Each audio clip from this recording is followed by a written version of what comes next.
नवीन भार्गवत जी, उज्जैन से। श्री हरिवंश। जय जय श्री हरिवंश। परम पूज्य गुरुदेव भगवान, आपके चरणों में कोटि कोटि नमन। गुरुजी, कभी कभी ऐसी परिस्थिति बन जाती है कि कुछ समय में निर्णय लेना पड़ता है, तो हमें किसकी सुनना चाहिए, मन की या बुद्धि की? कौन सही होगा और किसे अपना मित्र समझना नहीं, चाहिए? निर्णय तो केवल बुद्धि ही करती है। मन तो संकल्प बनाता है। मन निर्णायक थोड़ी होता है। मन के ऊपर निर्णायक बैठा हुआ है बुद्धि, और बुद्धि के ऊपर निर्णायक है संत वचन, शास्त्र वचन। तस्मात् शास्त्रम प्रमाणम ते कार्याकार्यो व्यवस्थित हो। क्या अकार्य है, क्या कार्य है, बुद्धि भी गलत निर्णय कर सकती है। हमें उसकी जांच गुरुवाणी से, संतवाणी से या शास्त्र से हमें उसको प्रमाणित करके तब फिर बुद्धि के निश्चय को स्वीकार करके उसके अनुसार संकल्प बनाते हुए क्रिया करना है। कोई भी परिस्थिति आई है तो पहले धैर्यपूर्वक भगवत स्मरण में रहो, फिर बुद्धि को देखो ये जो निर्णय कर रही है ये शास्त्र और संतों के अनुमोदन के अनुसार या विरुद्ध में है। विरुद्ध में है तो फिर नहीं, फिर वहीं रोक दो उसको। और अगर अनुकूल, ऐसी आज तक हमें कोई बात नहीं जिसका उत्तर हृदय से न मिला हो। सबके हृदय में है, पक्का। खूब गौर से देखा है हमने, आप लोग भी देखिए। आप कदम जिधर रखेंगे तो आपको अंदर से निर्देश मिलने लगेगा, दिशा गलत है, इस समय जो आप करने जा रहे हो बिल्कुल ठीक नहीं है।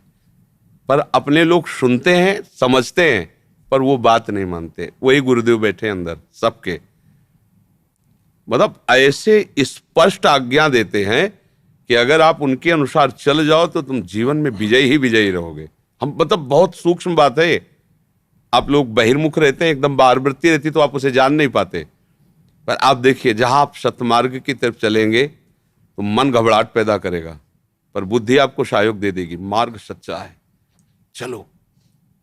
अब गलत की तरफ जैसे मन जा रहा है तो एक बार अंदर से निर्णय आएगा कि आप गलत कर रहे हो, आपको ऐसा नहीं करना चाहिए, बस दोबारा नहीं आएगा। फिर वो आपको सहयोग देने लगेगा। चोरी करना है, यहां से भागो, ऐसे करो, वही आपको सहयोग देने लगेगा। पहले निर्णय करेगा ये तुम वो अपराध करने जा रहे हो जिससे तुम्हारा नाश हो जाएगा, जो होगा देखा जाएगा। हाँ तो चढ़ो, यहां से चढ़ो, ऐसे जेब काटो, ऐसे, वही आपको निर्णय देने लगेगा। अगर पहले सूत्र को समझ जाए, उसी सूत्र को महात्मा समझते हैं, संसारी आदमी नहीं समझते, क्योंकि उसी को अंतर्मुक्ता कहते हो, अंदर बैठा एकदम चिंतन में, ठीक है, हाँ ठीक है। तो जब हम महात्माओं की बात सुनते हैं तो हमें आनंद आ जाता है, क्योंकि वो अपनी बात मन की नहीं कह रहे, उसी निर्णय की, जीवन भर उसी निर्णय पे चले। तो उसी की जब बात कहते तो आपको लगता है तो मेरे मन की बात है, ये तो मेरी बात है, क्योंकि वो मन सबका उसी माया से चल रहा है ना, उसी को उन्होंने देखा है, उसी का अनुभव किया, उसी को चलाया है, तो उस बात को समझे। निर्णायक बुद्धि है, और बुद्धि ठीक निर्णय कर रही है या नहीं, इसके लिए शास्त्र और संतवाणी प्रमाण। मन का निर्णय ठीक नहीं है। ये तो बड़ा विचित्र देवता है। कबहू मन रंग तुरंग चढ़े, कबहू मन सोच करे धन का, कबहू मन नारी प्यारी लगे, तो कबहू मन त्याग चले बन का। इसमें क्षण क्षण की प्रवृत्तियां, अब कौन सी इसकी बात माने? अब उसकी बात मत समझने के लिए बुद्धि का प्रयोग कीजिए। बुद्धि के प्रयोग में विवेक लाइए, विवेक शास्त्र और संतों के वचनों से फिर जोड़, तो आपका जीवन मंगल हो जाएगा। पर अपने लोग कितने विवेक का आश्रय लेते हैं, बस यही फेल हो जाते हैं। जहाँ एकदम कोई मन की प्रेरणा आई, वो अंदर रोका जा रहा पर होता है कि देख लेंगे जो होगा, चलो का ऐसा करते हैं, है नहीं? तो हमको वहाँ संभलना है। साधना इसी बात की होती है कि हमको आए हुए वेग को विचार पूर्वक प्रयोग करना है। वेग को सहन कर पाना ये संसारी पुरुष का लक्षण नहीं है, ये भागवतिक पुरुष का लक्षण है। सब वेग में बह रहे, जो इन वेगों को कंट्रोल करके और विवेक के द्वारा चलता है, नहीं नहीं ठीक, वो जलन हो रही, मन कह रहा है पर शांत हो, वो धीरे धीरे साधना के द्वारा ऊंचाई पे चढ़ जाएगा।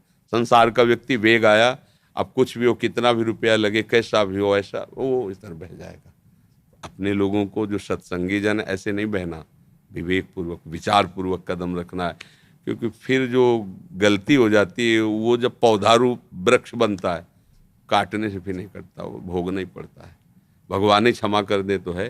तो अब जैसे लोग गलतियां करते हैं और उस पर ध्यान नहीं देते हैं, तो जब आगे वो परिस्थिति में आएगी गलती, वो आपकी परिस्थिति को चौपट कर देगी।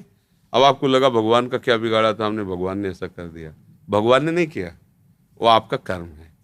हमने तो जीवन में ऐसा नहीं किया, तो इसी जीवन में तुम थोड़ी पैदा हुए हो, लाखों करोड़ों जन्म तुम्हारे हो गए, तो तुम्हारा लाखों करोड़ों जन्मों की कमाई जमा है, अच्छी या बुरी दोनों भोगने पड़ेंगे। जैसे कई बार देखा जाता है कि ज़्यादा ज्ञान भी नहीं है और ज़्यादा मतलब, लेकिन अरबों रुपया का हिसाब किताब उसके पास है, और तुम बहुत पढ़े लिखे हो, बहुत सब ज्ञान है, इंजीनियर, सब गोबर डालने को मिल रहा है, ना कोई काम मिल रहा है ना कोई मिल, ये उसका पूर्व संचित पुण्य है कि किसी काम का आदमी नहीं, 2 कौड़ी का दिमाग है पर वो अरबों पे खेल रहा है। हम बहुत विवेकवान, बहुत बुद्धिमान, लेकिन ठीक से रोटी खाने की व्यवस्था नहीं हो पा रही। ये पूर्व कर्मों का हिसाब चल रहा है। बहुत मेहनत कर रहा है, धर्म से चल रहा है, लेकिन कुछ नहीं बन पा रहा, शराब पी रहा है, गंदे आचरण कर रहा है, वैभव मारा घूम रहा है। तो इसी में लोग चकरा जाते हैं कि गंदा आचरण कर रहा है फिर भी मौत से है, हम सही चल रहे हैं फिर भी दुख से हैं। तो ये संशय न रखे, पूर्व हिसाब किताब चल रहा है। आज की खेती कल काम आती है, नहीं आती नहीं। आज तुम्हारी खेती अच्छी है ना, कल मौज से तुम जीवन भर अच्छा खाओगे।